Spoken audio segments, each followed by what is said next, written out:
So without further ado, I'm going to introduce the program for this evening, Love Queenie, Merle Oberon, and Hollywood's first South Asian star. Our guest tonight is author Mayukh Sen, class of 2014, who is the James Beard Award-winning author of Tastemakers. He is a 2025 fellow at New America and has written on film for The New Yorker, The Atlantic, and the Criterion Collection. He teaches film and television journalism at New York University and lives in Brooklyn, New York. His latest book, Love Queenie, is a beautiful reclamation of a pioneering South Asian actress, captures her glittering, complicated life and lasting impact on Hollywood. Merle Oberon made history when she was announced as a nominee for the Best Actress Oscar in 1936.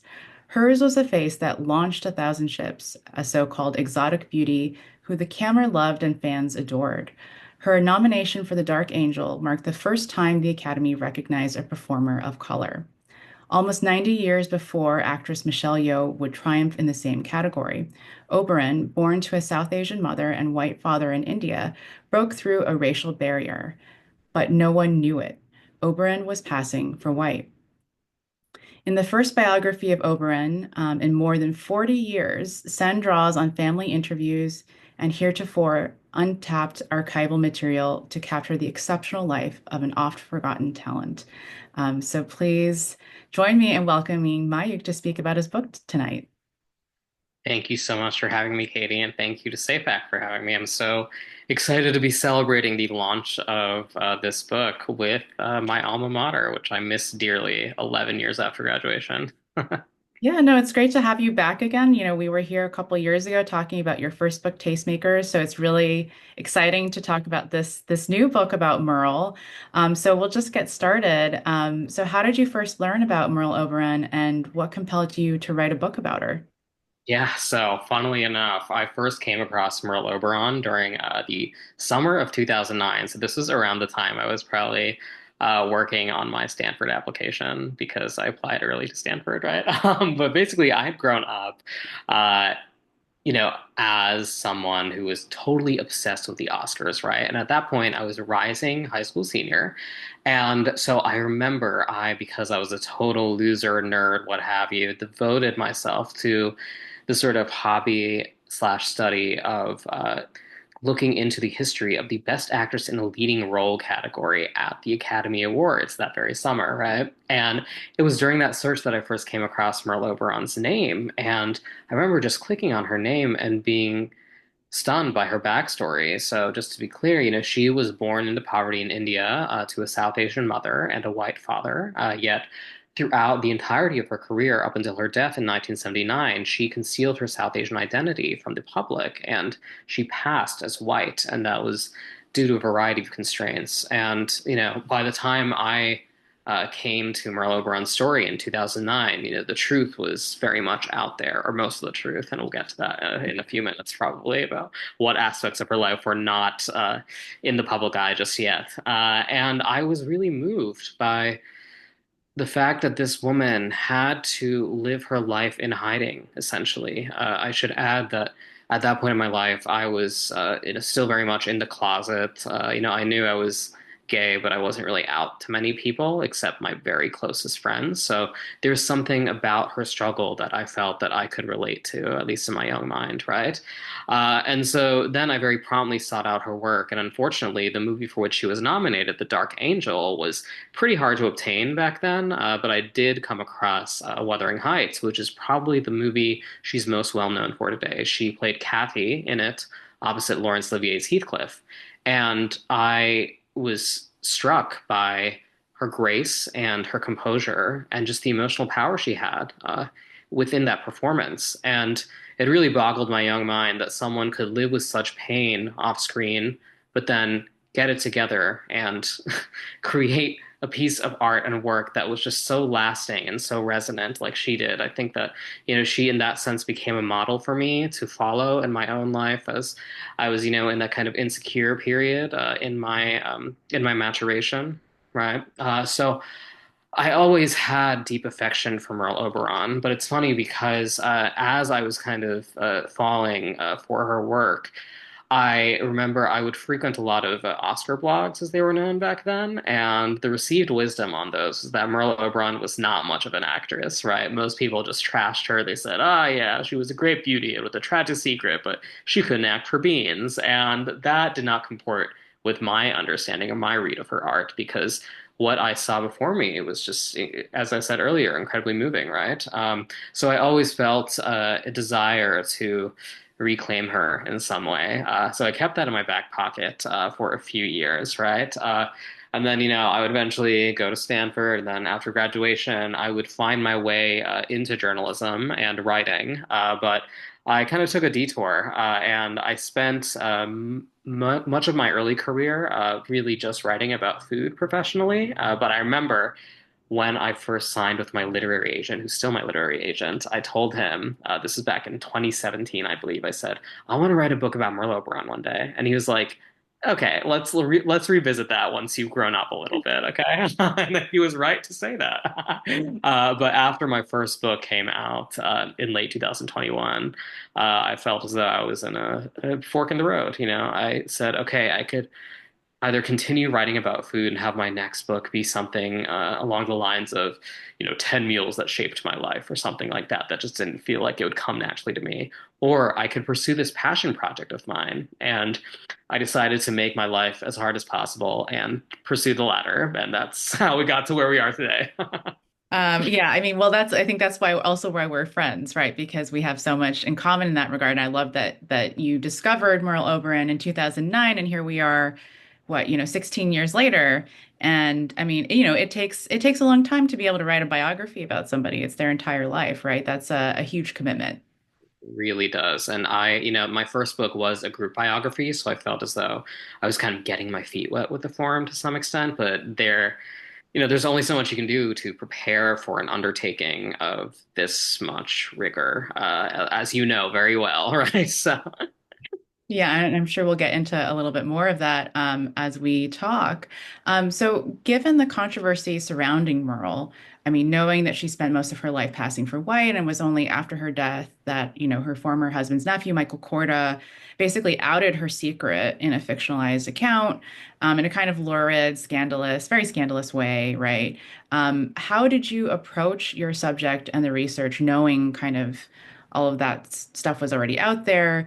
And did you have specific questions in mind that you either wanted to answer or were there claims that you wanted to get to the bottom of?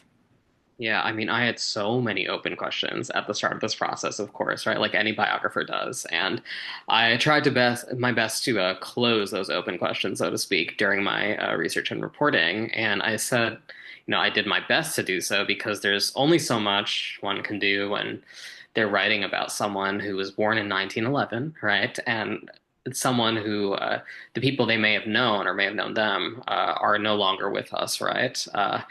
I will say that I did manage to get in touch with Michael Korda, who I believe is in his 90s now, and he was quite forthcoming with me, which is great because he was one of the few people who had known her when she was alive, right? But actually, I would say so much of the misinformation that I sought to undo about Merle was actually propagated by an earlier book that came out in 1983. It was a biography of her, and it's the sole biography of her before mine came out, and it was co-written by Charles Hyam and Roy Mosley, and it was called Princess Merle. And that book, like some of Hyam's other biographies on subjects like Howard Hughes and Errol Flynn, contains some claims that I found a little suspicious as I first read that book, right?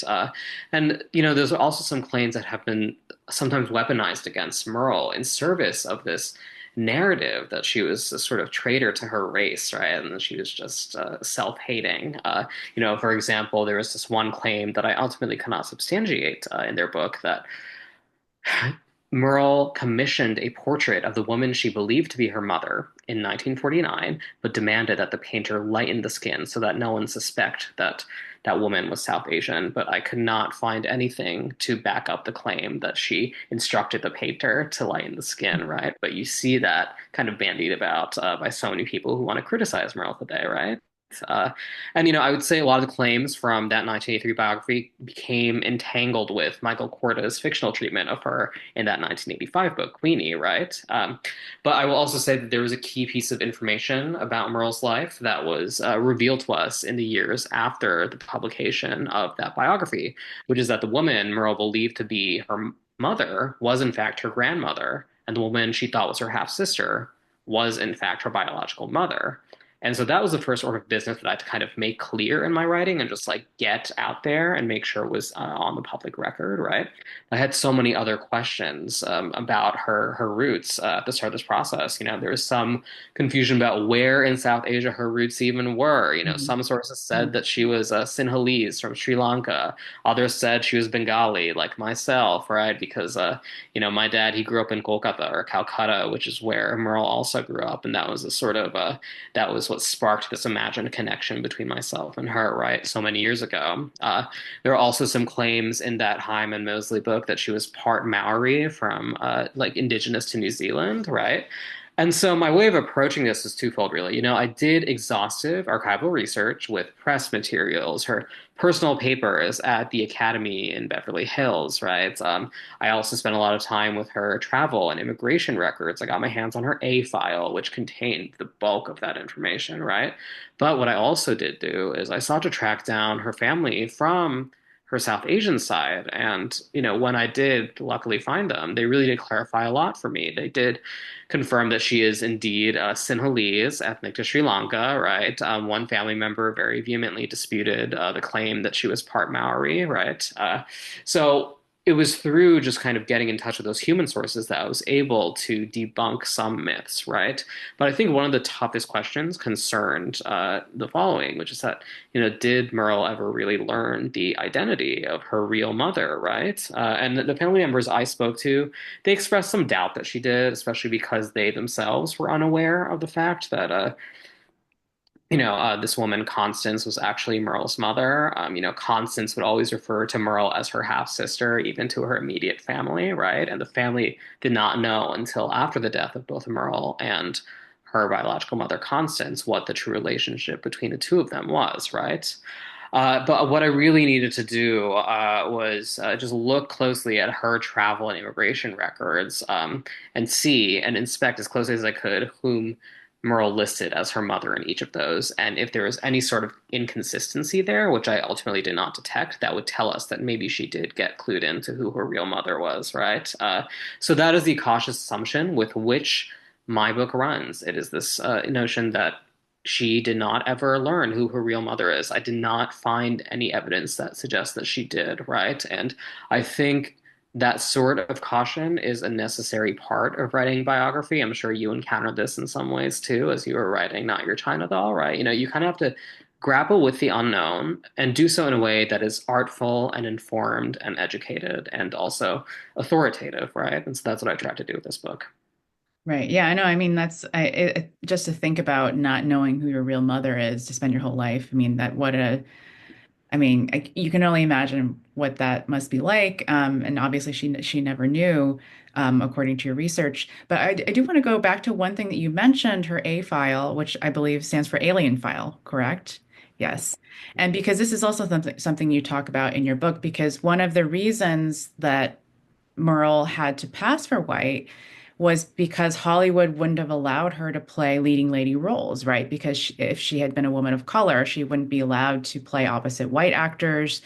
That would cut her out of the running for a lot of, leading roles that were romantic in nature because you couldn't have interracial mixing on screen in the age of, anti-miscegenation laws. But another reason that she also had to hide her heritage has to do with her immigration status. Yeah, totally. And I felt as though that was not a sort of context that most prior narrative renderings of Merle's life have really taken into account. And that's what I want to make sure I was doing. So many people, when they do express some sort of sympathy for Merle Oberon and her plight and what she had to survive, they kind of gesture towards the Hays Code, as you mentioned, and its clause against the depiction of miscegenation on screen, right? But there is this wider political agitating factor that was also forcing her hand and making her have to pass as white. And it's the fact that from 1917 until 1946, America outlawed legal immigration from India. And in addition to that, a 1923 Supreme Court ruling also barred Indian immigrants from obtaining American citizenship because of their race. And those policies were the result of long simmering animus towards Indian immigrants or South Asian immigrants more generally that had permeated, I would even say, infected the American mind since the early 20th century, right? And so there was a lot of danger in her actually having to come to America and trying to build a life for herself here. And I think one of the many tragic aspects of Merle's story is that despite the fact that those laws would be walked back on the federal level, first with 1946's Loose Cellar Act, and then later on with 1965's Hart-Celler Act, she never obtained American citizenship because if she were to have done so, it would have inevitably been publicized. And, this house of cards that she had built, she'd been forced to build for herself, would have come crashing down in an instant. And any sense of trust that she had built with the public would have been destroyed and lost in one fell swoop. And so as a result, she really kept her secret closely guarded, even though America really did open its arms to Indian immigrants and South Asian culture generally, during her lifetime. Right. Yeah, so she was walking a lot of different tightropes essentially throughout her life. So during Merle's career, she also did have to confront rumors of her South Asian heritage, which, occasionally would flare up in the gossip columns and in other places. I wonder if you could talk a little bit about how she dealt with that and whether you feel she ever let her guard down or, towards the end of her life, was embracing more of her background in an almost subversive way, perhaps, because, I'm thinking specifically of that photograph in your book of her where she's wearing a dress that's been made out of a sari that she purchased on a trip to India. And, I mean, of course, you could think that maybe a lot of people during that era might not have recognized what that fabric was, but still, it was a bit of a wink, right, to her heritage. So I would love to hear what you think about that. Yeah, yeah, no, totally. So, right from the start of her Hollywood career, when she got to town in 1934, after a few years of stardom in British cinema, Merle would have to confront a lot of newspaper rumors, as you mentioned, about her mother being a quote unquote Hindu, which back then was a sort of umbrella term for any South Asian, regardless of religious devotion, right? And, her response was predictably to deflect, she would immediately just, lean on this backstory that publicists had actually created for her. And I wanted to make clear in my book actually is that so much of this ruse was really the invention of her publicists rather than her own kind of self-orchestrated deception, right? So it was all the way back in 1932 when she was first getting her start in British cinema. The publicists at a film company called London Films signed her and figured that because she was a mixed race woman who grew up poor, right, she could not become a star. So they instead invented this elaborate biography for her that would be more palatable to audiences, stating that she had been born in Tasmania, Australia, to European gentry, right? Tasmania as a location, at least in the minds of her publicists, had a whiff of quote unquote exoticism that could maybe explain why she looked so different from other starlets of the era, right? But they were the ones who coached her to pass. So by the time she got to America and Hollywood in 1934, you'll see her in a lot of these press interviews just repeat the claims that were solidified in that studio biography, right? She probably shoos away any rumors about her mother being a Hindu, says they're nonsense, right? And this was a time, as I said earlier, when Indian immigrants were vilified in America, and it was, so much that vilification was codified in federal law, right? But as I was kind of saying earlier, as time goes on, America's hostility towards South Asians starts to ease a little bit. First with those changes in federal law, like the aforementioned 1946 Loose Cellar Act and then 1965's Hart-Celler Act. And, by the 1960s, you really see that, the changes in these laws usher in a period of I would say affection, some might say fetishization of Indian or more broadly South Asian culture, right? Someone like Ravi Shankar, the musician, for example, becomes a huge success and is very much embraced by the counterculture, right? And, it's really in that period that I began to see Merle quietly embracing where she came from and aspects of her birth country's culture in a way that she really didn't allow herself to before. So for example, as you noted, she would go to India on a cruise in the early 1970s, and she'd be very fearful of, getting off the ship for fear of who might recognize her, right? But when she did kind of gather the courage to do so, she went and bought a sari that then she brought back to America with her, and she asked her best friend Louis Estevez, the fashion designer, to make into a dress that she could then wear to public events like the 1976 AFI tribute to William Wyler, right? And I don't want to overemphasize the fact that Merle's life is a tragedy, but as I said earlier, this does remind us of why it is a tragedy. It is undeniably tragic that she came to America in a time where the country held Indians and South Asians in such contempt. But, as the country's outlooks evolved, she couldn't benefit from that newfound openness, really. She was caught in a lie that she did not create. And I have so much sympathy for that. And I think that what I wanted to do with this book was hold the tragedy and the triumph in equal measure. Right. Yeah. I mean, it's so hard having to watch someone hide who they are. But and it comes down to so much of the context of the world that she lived in, right? And of course that world changes over time. But she can't, like you're saying, she's caught in this line. She can't really back out of it at that point, which makes her so fascinating. So Totally. going back to some of your research, I'm wondering if there was anything specifically that surprised you or that you had no idea you were going to find and you did, or that possibly changed the way you were thinking about Merle or changed the way you thought about a specific period of her life, Right. anything interesting like that?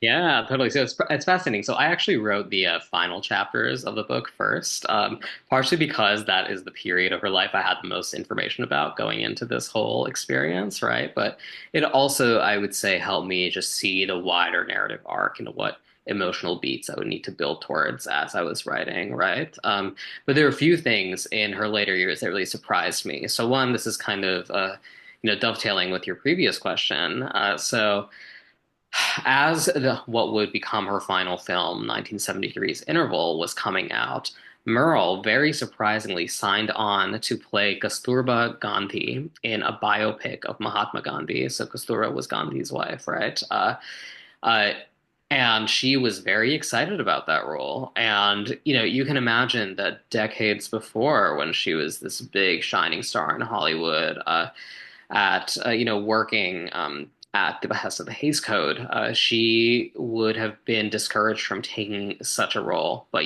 by the 1970s, you just sense in reading some of her quotes about that part that she really was eager to take on this sort of challenge, and she would talk about it as though it was going to signal a new chapter in her career. And unfortunately, that film of hers, Interval, that I mentioned, it flopped so badly that she just stopped acting altogether. The reviews for it were brutal, and she decided that it's best to just kind of bow out and retire as gracefully as she can. So ultimately, that version of the Gandhi biopic did not get made, but I would have loved to have seen her in that role and to see how she would have even approached it, right? But I will say, on the flip side of that is that in her later years, she did really take a very conservative turn in her politics. And that is what really surprised me because I don't know that I really expected that going into this whole exercise of writing her biography. So, for example, there was this one kind of shocking to me interview that I came across in which she said that women's liberation is quote unquote nonsense and that the only point of it is to turn men into homosexuals. Those are her words, right? And, I was trying as I wrote to square that with this woman who had begun her life under such tragic circumstances, knowing what it felt like to be marginalized, to have very little to her name, and to struggle to even find food to eat. And you really saw, how her politics kind of curdled over time. And I think, her conservatism speaks to the fact that she really did aspire towards assimilation and the sort of class comfort after dealing with such traumatizing and bruising experiences so early on. And I think that, as her biographer, I wanted to map that trajectory with empathy and clear eyes rather than judgment, especially in this current moment when, it's a time of such political division, right? I think that we, regardless of where you are on the political aisle, you need to know how to talk to someone who might not see eye to eye with you in some ways and find some sort of common ground, right? And I think that I was trying to do that, on a person to person level with Merle, my subject, right? I think it's more curious and healthy to kind of interrogate how someone can come to view the world that way, right? And what circumstances may have forced them to do so. But yeah, I mean, the brazenness of some of those quotes really did shock me. I kind of clutching my pearls as I was going through those ProQuest archives, right? But it ultimately made me see her as a human being, and I think that it was a sort of a boon for a biographer, right? The last thing I wanted to do while writing this book was to turn Merle Oberon into some sort of saint or girl boss who can tell us how representation matters, right? She was complicated. She had imperfection. She had contradictions, right? And that is what makes her a flesh and blood character rather than some sort of cardboard cutout figure, right? And I think that responsible biographers should show those complications in full view, and that's really what I aspire to do with this book. Right, right. I mean, and even people who are trailblazers like Merle Oberon, right, are still to some extent a product of their times, right? And the social mores and you can imagine too, as someone who had to pass as white, you begin to think as if you are white, right? So yeah, I mean, I think it's really fascinating to get under someone's skin in that way, right? Um, well, so of course, there's always the films, which I think, when you're speaking about a biography about a film star, it's hard not to want to just show people the films, right? Because in some ways that helps. I think there's just that quality, right? That star quality that can only really be explained by watching it on the screen, right? It's hard to translate that. I mean, we try to translate it into words as much as we can. But that's why they were stars, right? They had that ability to use their body and their voice and their talents to really touch people through the medium. So, would love to hear what your favorite Merle Oberon film is, or maybe top three. I know it's hard to choose just one. And then, in addition to that, for those of us who are just learning about her for the first time, what films would you recommend that we start with? Yeah, oh man. Okay, this is a tough question. I would say my one of my favorites that's under discussed, and it kind of depends on the day. If you ask me tomorrow, it could be another one, right?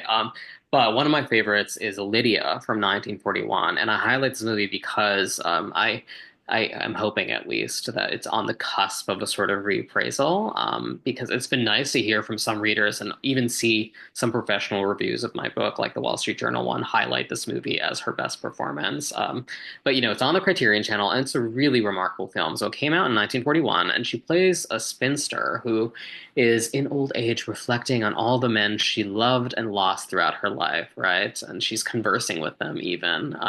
But I would say that, for anyone like those Oscar bloggers I mentioned who ever doubted that Merle Oberon could carry a movie on her shoulders, I would tell them to watch this one and then come back to me and, make that claim again with a straight face, right? Because she is mesmerizing. She gets so many different notes to play in this movie. She's like kind of brash and youthful and temperamental, almost like a Scarlett O'Hara, right? But then she's this reflective romantic heroine. And later on, she's a sort of embittered woman. She's a survivor.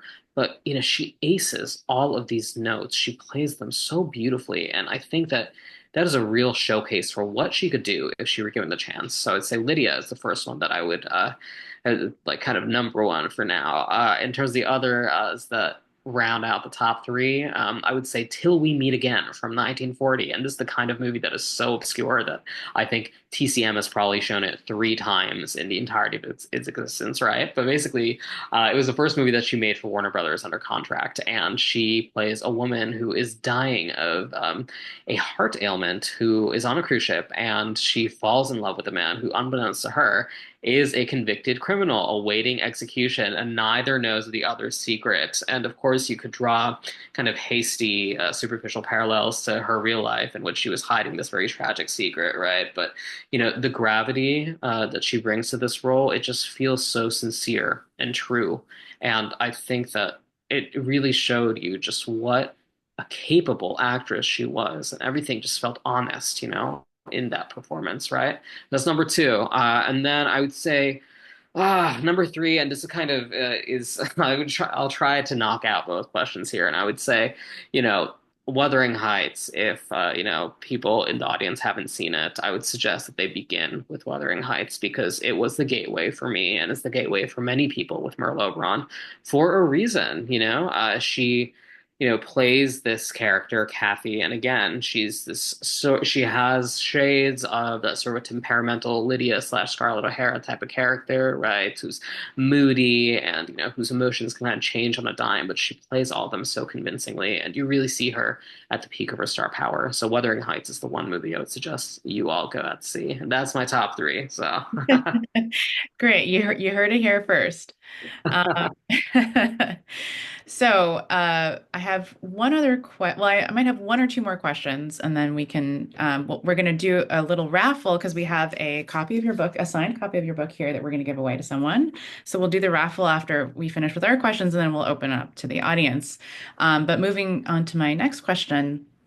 So when we talk about Asian American representation in the media, South Asians often get left out of the conversation.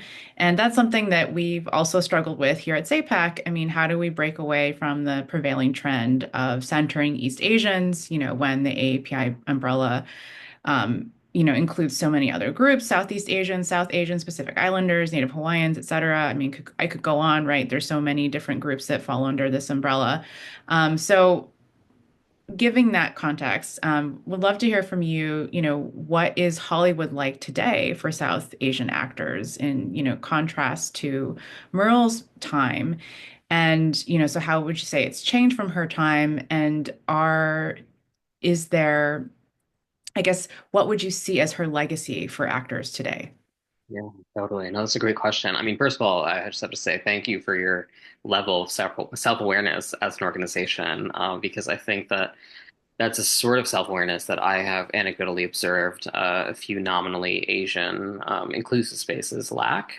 So often the term Asian means East Asian, right? And it excludes South Asians, maybe without intention, right? So I really thank you for that. And I will say too that mixed race Asian and Asian Americans are sometimes excluded from these spaces too. So I appreciate you bringing Merle's story into this sort of space, right? But I would say I'd like to say that conditions for South Asian performers have changed for the better quite a bit now. You have people in decision-making positions like Mindy Kaling. You have the likes of Riz Ahmed and Dev Patel in leading roles and kind of considered heartthrobs. And these people, they aren't living in hiding in the way that she was. Something that I tried to do in my book was show that Merle Oberon was not alone. There were a few other South Asian performers who were working in Hollywood right alongside her. There was Boris Karloff of Frankenstein and the Mummy fame, whose parents were both Anglo-Indian, and he, like Merle, was passing as white. He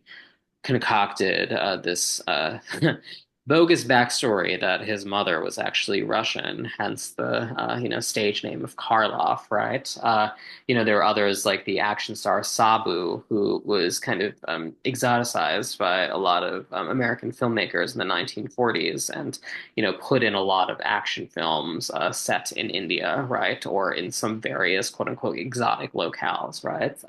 But there were very few. She really did belong to a very small clan of South Asian performers, and today that pool has widened substantially. But I still wish it weren't the case that Merle were the only South Asian woman ever nominated for an acting Oscar, right? on the male side, you've only got Ben Kingsley, Dev Patel, and Riz Ahmed, right, for South Asian performers who've gotten uh, Academy Award nominations for acting, right? And it's interesting because I've anecdotally heard from some South Asian performers I've spoken to who've read my book. They basically are saying, oh, yeah, things haven't changed too much since her time. And, what you were describing her having gone through is so reminiscent of this one thing that this casting director said to me, or this thing that happened just a few weeks ago, and so on and so forth, right? And which is quite depressing. And I think that, we are in a kind of scary moment where it does seem like a lot of the entertainment industry is pulling back from investing in stories that some could perceive as pushing diversity, quote unquote, on audiences, right? So, it'd be interesting to have this conversation a year out from now and see what has changed, right? But I will say, I don't want to be too pessimistic and cynical here. I think that we're in a moment where not only are South Asian actors starting to saturate the industry in a way that they couldn't before, you also have just a wider variety of roles available to them where their race does not define them. So I'm thinking of someone like Naomi Scott, for example, who's half Indian.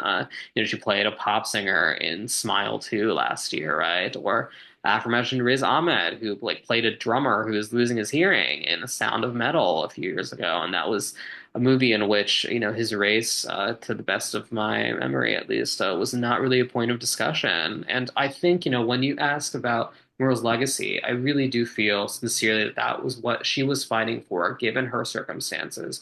She wanted to live and operate in an ecosystem in which her racial background did not foreclose what opportunities or parts or roles were available to her as an actress. She wanted to be seen for her talent more than anything else. And I think that she was, in that sense, an early, if accidental, pioneer of what some might call colorblind casting, right? Which I know is a controversial term, but I do think that she was ahead of her time that way. And that's where you see her legacy. She really was trying to create a world in which it was her talent that came before her race. So, I love that. I love your answer. It also makes me think, like, in a way, like you're saying, accidentally, like she's almost a case for why it doesn't really matter what race you are, right? She was playing leading lady roles. I mean, had they known her actual background, she wouldn't have been able to have those opportunities. But because she did, we can see, like, that there's no issue, right? People still exactly. want Yeah. to see those films. Totally, yes. And she did such a beautiful job. And that's why, Kathy in Wuthering Heights, is a canonically white character, as Emily Bronte wrote her, right? But, her as a South Asian woman playing it, that doesn't diminish the power of that role. It adds to the subtext, certainly, but she hit all those emotional beats beautifully, right? Right. So I do hope that people reassess her career in that way rather than taking a more cynical outlook. So I know this question can sometimes be annoying, but just for the benefit of everyone here, are you working on anything next? And is it related to Merle, or it would be something totally different? Yeah, what are you working on? That's a great question, and not annoying at all. I'm just trying to think of how to succinctly answer it. So yes, I do have a fun little side project I'm doing with a friend of mine named Charlotte Druckman, and it's a little book of essays on soap operas. But that's just kind of something that is adjunct to a lot of my longer form work. So a project that I began pursuing as a result of Love Queenie is a more ambitious ensemble biography that is provisionally called Brown Hollywood, and essentially is a survey of the lives of some of these aforementioned figures like Boris Karloff, like Sabu, like Merle Oberon, and mapping their lives against changes in immigration and citizenship law in America, because I do sincerely feel that that is just an aspect of U.S. history that so many of us do not know, or so many people of younger generations are not privy to, right? And I want to humanize that history in a way that might pull readers in, whether they're young or old, whether they are on the right or left side of the political aisle, right? So I am in the very early stages of that. We will see what shape that project takes. I'm trying to just kind of sit with Love Queenie for as long as I can before I get ready to go. Very different from my attitude after my first book came out, where I think 2 months after Tastemakers, I was like, okay, I want to write about Merle Oberon. Now I'm just like, I'm gonna try to sit back as much as I can and let this I know. marinate. I mean, you deserve to take some time to celebrate, this book. I mean, a biography is by no means a small feat, especially when you're writing about someone who had a lot of controversy, a lot of rumors swirling around them. I mean, there's a lot to dig into in this book. So I hope some of the people who've joined us here tonight will go out and buy a copy of it. I think it's available at bookshop.org, also in bookstores, wherever books are sold. So please check that out. So we will do the raffle now for this lovely copy. But if the people in the audience have questions, feel free to go ahead and start submitting those, and we'll get those teed up. But I'm going to go ahead and look at our raffle results, which we've put through a randomizer. Okay, let's see. So it looks like the first name drawn was Asha Albuquerque. Is that person here today? Okay, I don't think that person is actually with us, so we're going to move on to the next person. And second name drawn was Jacqueline Chang, who I believe is here. Yes. Hi, I see your hand raised. So we will get in touch with you and figure out how to get this copy over to you. Congratulations on winning. Yay. And now we'll go ahead and open it up to questions. So let's see what we've got so far. And if you guys aren't familiar with how to submit questions, there's a little Q&A tab at the bottom where you can submit. Let's see. All right, I'm not seeing any questions yet. Um, That's good news for me. So but actually, I mean, I will ask another question. I don't know if you want to just talk a little bit about your journey from Stanford to becoming a writer and what that's been like. Oh yeah, totally. So, it's funny. All the way back in 2009 when I was applying to Stanford, I was actually really intent on being a creative writing, I think minor, is what they offered back then. I don't know if that's changed at all. And yeah, I thought I was gonna, major in film and minor in creative writing, but then I got too scared when I actually got to Stanford of actually being in any creative writing classes. So I just, let that dream die for a bit. Um, but I did end up double majoring in history and communication, and the latter was the closest thing that we had, at least back then, I don't know if this has changed, to journalism, right? So I knew I wanted to be a writer of some kind, and I just decided maybe journalism is the path for me to get there. And so I ended up graduating in 2014, and I moved to New York for a variety of reasons. And I told myself, you know what? I'm going to become a film critic. And I realized that was very difficult, even more, or no, it's even more difficult now. But back in 2014, it was hard to make contacts and get opportunities. But what I did start doing was I began a career as a freelance writer, and I was writing about occasionally film, but also topics like television and music. For various publications that I will not name here because I don't want anyone to dig up my old embarrassing bylines, right? But I was writing these hot takes for $250, per piece.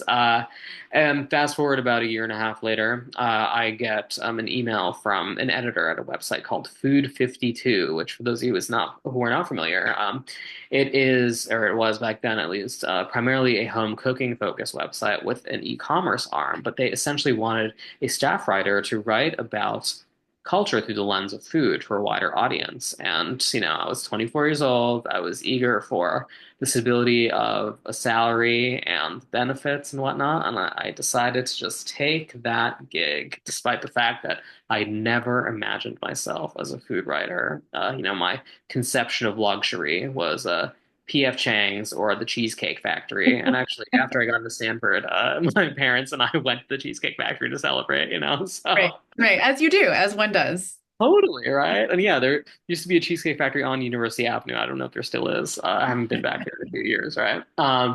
But yeah, but I ended up easing my way into food writing, despite the fact that I just felt as though I was writing from a different center of gravity from most of my peers. And I think that I was very fortunate to receive certain kinds of institutional recognition during my time in food media that sort of I took as the universe's way of telling me to stay there, see what I could do, and how I could maybe grow as a writer, right?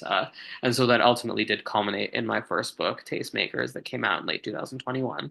But it was after that that I decided, what, maybe it's time for me to just, I think I was 30 years old at that point. Yes, I just turned 30 when I sold Love Queenie. And I told myself, you know what, you're young-ish, so you should just 30 is try. young.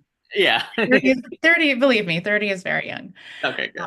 Yeah, and we're grateful that you did try. So we do have some questions now. We have a question from Eric Mark. They say, how do you access personal writings, letters, information about Merle? Where do these resources reside? And how did you find her relatives or people that knew her in India?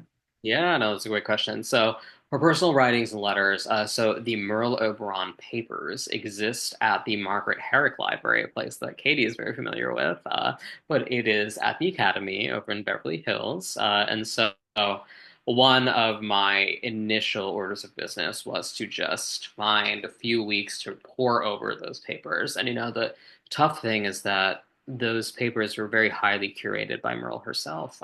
So, there was you know, very little about her early life in India, contained in those papers, which was kind of tough for me as a biographer, but I also took as a fun challenge, right? So it was in the months after I spent time with the personal papers that I really started to pound the pavement and try to track down her family members from India, right? And I don't want to get too deep in the weeds here, but all I will say is that some of those websites with names like fastpeoplesearch.com and whatnot do actually, occasionally have information that can be useful.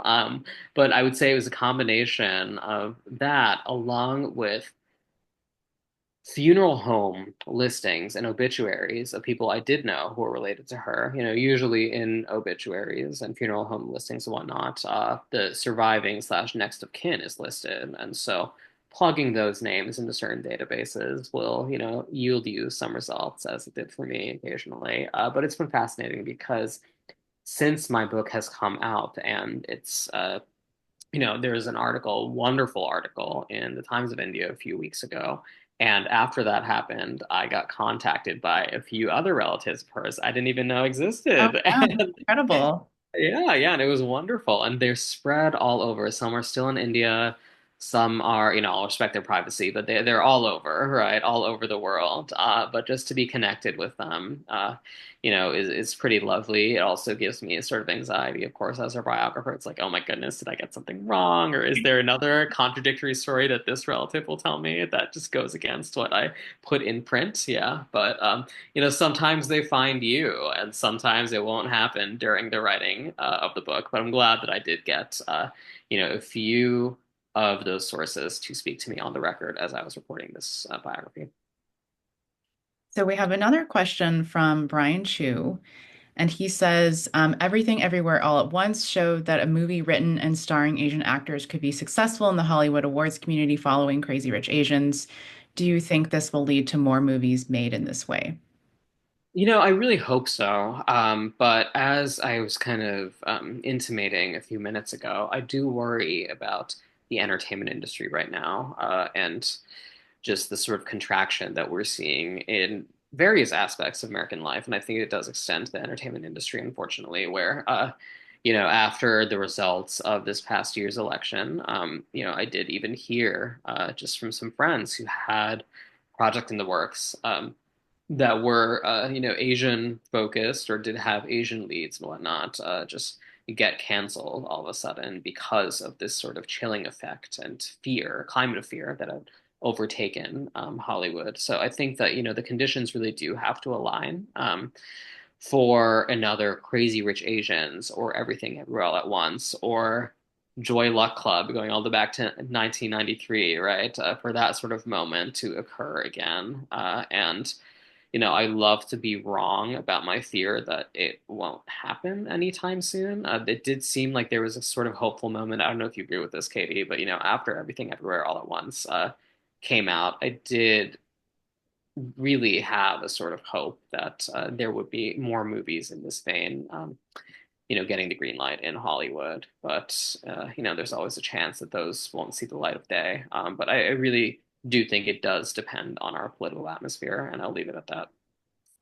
Yeah, yeah. I mean, I would echo your sentiments. I think that we did see kind of a bit of an explosion after after Everything Everywhere All at Once. And, Michelle Yeoh has been very busy, right? She's been getting a lot of work, which is great, to see that her Oscar has led to more opportunities for her.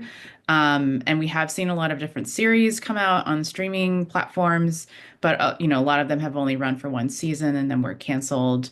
We've seen other shows also canceled after a couple seasons, and it does feel like we might be headed for a drought for a little while, just post strike and all of that, because the studios have really pulled back on greenlighting projects. But we'll see.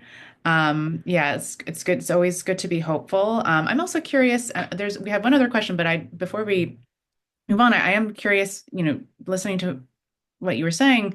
I'm also thinking I can't really think of a recent like all South Asian cast movie. I mean, we had Slumdog Millionaire, but also that's not about being, South Asian and American. That's set in India, right? That's a kind of a different type of story. So I wonder if you see any projects like that on the horizon, or anything that could maybe like stories that are already out there that haven't been adapted for film or television that could potentially do something like that.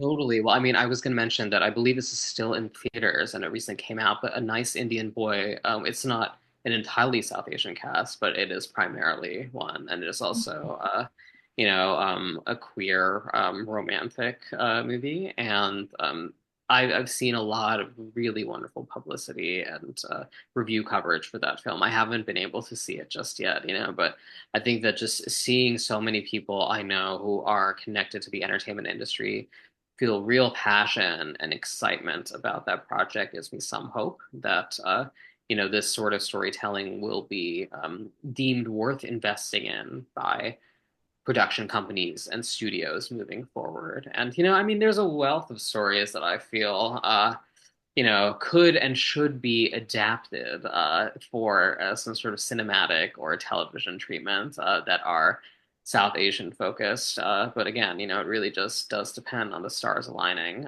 So we'll see. And that's something that I've been thinking about a lot with this book and Merle's story as well. But I'll keep my mouth shut and leave it there. Okay, so we have a question from Tony Tong. He says, "This is such a great conversation. Thank you. Can you talk a bit more about Merle as a romantic lead paired with white male actors? How would Hollywood and the public in general have reacted at the time if they had known about her race?" Yeah, no, that's a great question. So, she played opposite so many, leading men of the era, like Gary Cooper, for example, in this movie called The Cowboy and the Lady, which is kind of another favorite of mine, but I wouldn't advise anyone to go out and see it. You really have to love Merle a lot to stomach that movie, right? It just like ends in the most abrupt way, and you're like, wait, what? But she's very charming throughout. But these were figures who, carried a lot of sway with American audiences, and I think that had moviegoers known that Merle was actually, this girl born into a mixed race family into poverty in India, they would have, reacted with vehement disgust and really participated in the ostracization of her. And it's interesting. One way to kind of get a pulse on what audiences were thinking as a biographer and researcher is to look at old fan magazines. And this is something that Katie actually really clued me into, as I was, a few years ago when I was pretty early in the research process. There's this one fantastic repository for a lot of these fan magazines called Lantern, right? And it's interesting because there is this one person who wrote into a fan magazine after Merle was announced as the lead of The Dark Angel, which is this movie that ended up getting her her historic Oscar nomination for Best Actress.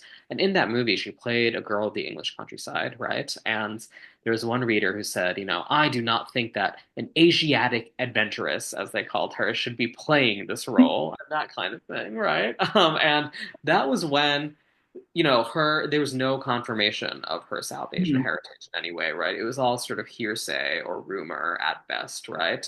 So imagine how much more poisonous the rhetoric would be had the truth been known, right?